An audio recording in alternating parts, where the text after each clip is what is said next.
So good afternoon, everyone. My name is Devin. And my name's Ehab. We are Clandestine Incorporated, introducing our debut product, The Witcher.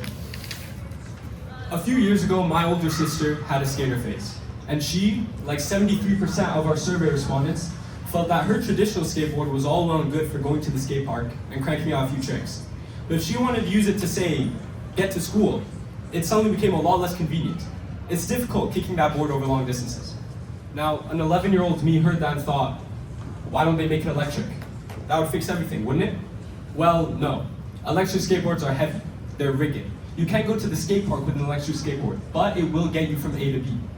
So, for the last few years, the skating community has had to choose between traditional skateboards' lightweight recreational potential and the convenient transportation method of electric skateboards. But why not have both? Ladies and gentlemen, I'd like to introduce to you The Witcher. So this is our latest product. It weighs about 2.4 kilograms, and you could compare it to the weight of your traditional laptop. So this is where we would store the motor, and the batteries are in the compartment in the rod, and the motor wheels here. So this is how it would work, right? So you would take it, stand on your skateboard, and you would hold it like a stick. Imagine you're pushing yourself forward with a stick. Rather, you motorize that, so we make it autonomous and continuous. And that's our solution, to make it, to propel you forward with a motor while you're, yeah. The main difference between our product and electric skateboards is the flexibility of the setup. If you pair a Witcher with a traditional skateboard, you can use it to travel whenever you like. And then, once you get to the skate park, you want to use some tricks, you discard the Witcher and go do whatever you want to do. This is different from an e-skateboard, which of course all of the components are permanent, and you wouldn't be able to do that. So on our second part of our survey, we asked if out of our 53 respondees, whether they would like to use our product or not. And we had 80% of our respondents say yes, and the rest said no or depends on other factors. So our first SDG goal would be SDG 11. So sustainable cities and communities, which promote clean and efficient urban mobility. And SDG 13, so climate action, which would reduce our reliance on fossil fuels. Some of our competitors include the Onstra Black Carve 3, which retails at about $2,000. It's a Swiss design board known for its smooth carving experience and strong quality. And the Meepo Vader Hurricane Carbon, which is valued at about $2,500. It offers an impressive 31-mile range and a top speed of 56 kilometers. But you will notice that both of these products are significantly more expensive than it would take to buy a Witcher and a traditional skateboard. So our target market would ideally be someone from a city with sunny weather. They should be around 16 to 35 years old, so Gen Z and millennials. And they would have to be an athletic person, so mobile and adventurous. And they would value sustainability and innovation. And they would be premium first, since our product is on the higher end. The global skateboard market is currently valued at about $2.5 billion and is expecting to grow soon due to electric and hybrid innovations. Another market that our product would be important in is the micromobility market, because it deals with e-scooters, e-bikes, skateboards, etc., and it's worth about $40 billion globally. So our direct-to-customer would retail for about $400. We'd like to sell $525 in the first year, and our total revenue would result in about $180,000. And our cost to produce would be $150 to $160 per unit, and our total profit around $100,000. And for our wholesale, our unit price would be half that at $200, and we'd like to sell about $570 in the first year sold. And our total profit, again, around $100,000. So this is one of the retailers. They're located in the US and they sell globally. So this is who we'd like to partner with, Smart Wheel, and we'd like to feature our product in the e-skateboard section and maybe pair with, they also sell skateboards, so maybe pair, like bundling combo with that. The breakdown of our costs is going to look a little something like this. About 65% of our costs are going to go towards the materials, the carbon fiber disc, and the piezoelectric components. Another 20% will go towards finding manufacturers, ensuring quality control, etc., etc. And then the last bit is going to go towards marketing, expanding our social media presence, getting the idea out there. So our initial launch would be self-funded. We would invest $10,000 to get CE and FCC markings, which are for safety. And our first 50 units we would produce in warehouses, manufacturers. And we'd create our landing page and build social media presence. Then we'd like to start a $50,000 Kickstarter campaign with external funding. So we'd hire more employees, we would rent a place for production, and then others for legal, utilities, and rent. So this is what our marketing strategy is going to look like. Within the first 6 months, we're going to focus on skate park outreach, going to skate parks, meeting real people, seeing if they'd be interested. Next, we'll move on to expand video content, again, expanding our social media presence, creating YouTube Shorts, TikToks, Instagram Reels, just to get the idea out there, get people interested. And we're going to partner with some skate shops. So the estimated budget for this stage looks to be around $3,500. Then for our 7 to 12 months, we would like to offer customization kits so they could customize the color, the size, and the general feel, the texture, materials, etc. And we would start a graffiti campaign. So murals near skate hubs, and we'd partner with local artists to get our brand out there. And our estimated budget would be around $6,000 to $7,000. So our key milestones within the first 2 months, we want to finalize the prototype, we want to secure manufacturers, grow the wait list, and then within the first year, we want to launch our first production batch and achieve at least $300,000 in revenue.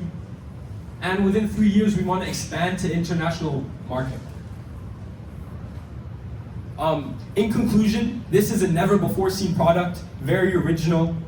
It offers a solution to the problem of having to choose between buying a traditional skateboard or an electric skateboard, or even worse, wasting your money on both. Thank you.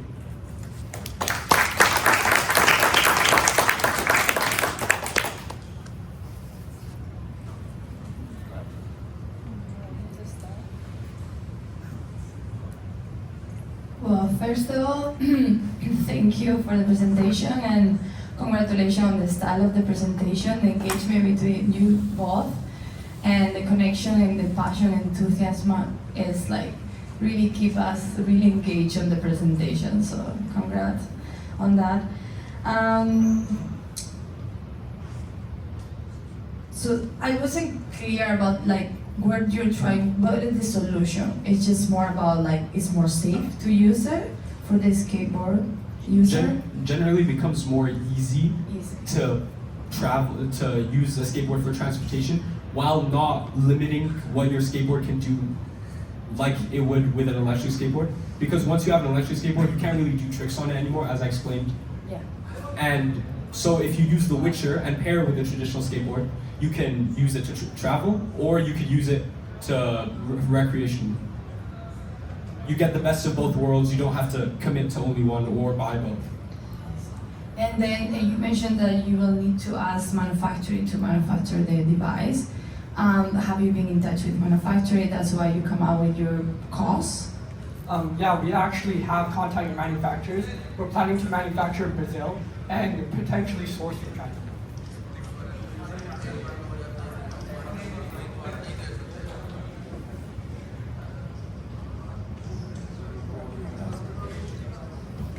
Yeah, let me just first echo Vanessa's comments on the presentation. Super well done, great energy. We've obviously put a huge amount of time and effort in building your presentation, and the flow was really excellent. I thought the value proposition that you've described is really strong, and obviously you both like skateboarding, I'm assuming, and so I think the passion of the solution really came through in both the presentation and the style that you've done. I think talking about overall market, micro-mobility itself is actually a huge market that's really hot right now. And so I can appreciate your take on something that, right, a lot of money and energy and capital is being poured into. everything from e-bikes to electric scooters. And even in this space, what actually kind of reminded me, I'm a sailor and I kayak, and there's actually a similar wand for water sports, right? Where you can, instead of buying an outboard motor for a canoe or for a kayak, you can buy one of these wands that allow you to power like a small unpowered boat. First question I have is around actual use. And so I think when you had your picture of how it actually worked, my first comment says, that looked quite uncomfortable.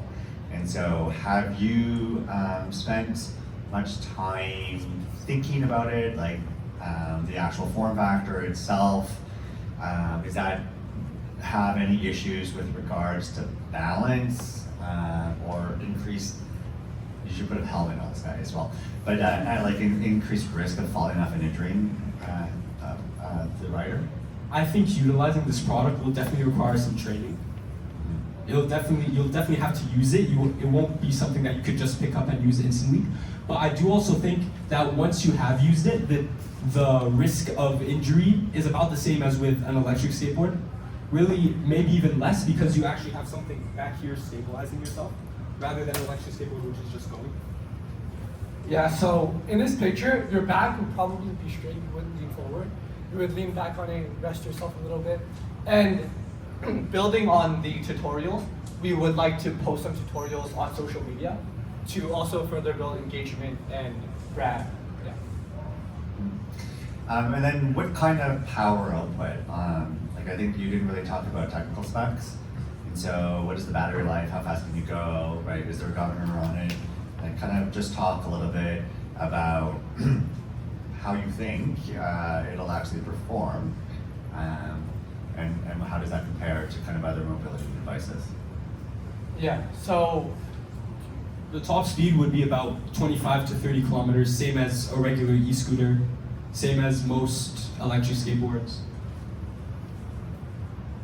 Have you spent any time talking to potential people who could prototype this, and have you identified certain types of motors, certain types of is it regenerative? So why does it need piezoelectric sensors? just to lengthen the time of your battery life. And we have talked to engineers, electrical engineers, and yeah, we've talked to them, and they have approved our product, just not very specific motors, batteries, etc. But we have the general. Okay, Yeah. so from a feasibility study perspective, you've had a number of conversations with potential contract manufacturers who could help you design this type of product. Absolutely. Right, and maybe just talk through that process. How did Yeah. you go through it?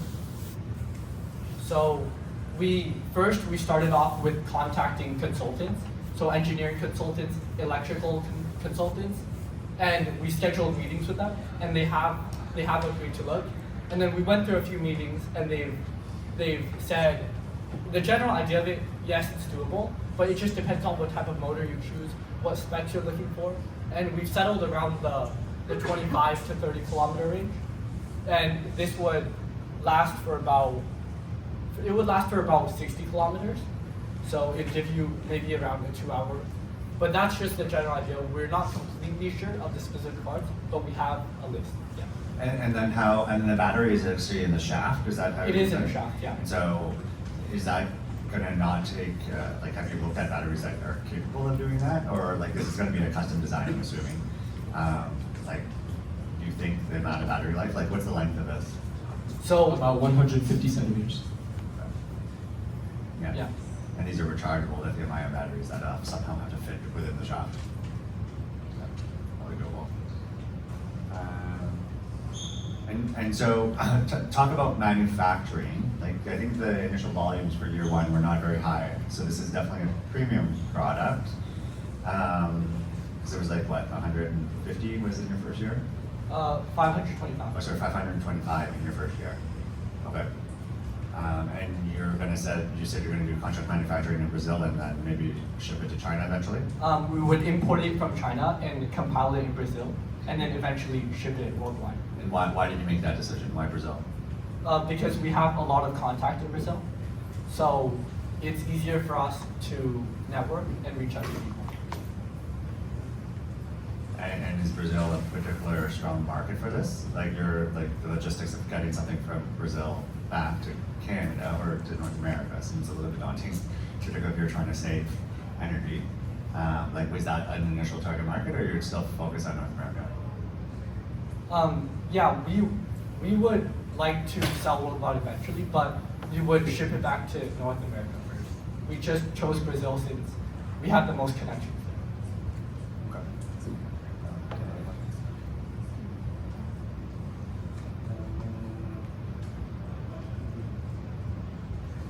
Maybe talk a little bit about your go-to-market again. I think you had a fairly detailed strategy on social and skate parks. Like, where do you think most of the, like, have you broken it down by the different channels to say where you think those sales or initial sales are going to come from? I think the initial sales are going to come from reaching out to, will come from finding people who actually do skate and rollerblade, people who are going to skate parks. That's why they're included in the target market. Like cities that have lots of skate park infrastructure, like, will also be a big source of our initial income.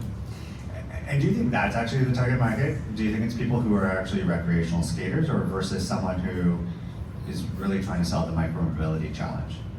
So, like, if I'm in Arizona or I'm somewhere flat, I don't know if you've ever gone to San Jose, but they have like Lime scooters everywhere, and the city itself is super flat. And so it's actually really easy to get around on the Lime scooters because it's relatively safer because you're not going up and down the hills like you are if you're in San Francisco. Because like, I guess like from a safety, well, I guess it's supposed to safety, but it's also just like from a security perspective, having these things separated makes it a little bit simpler. Right? I have no further questions. Yeah, thank you for the presentation. Thank you. Good job.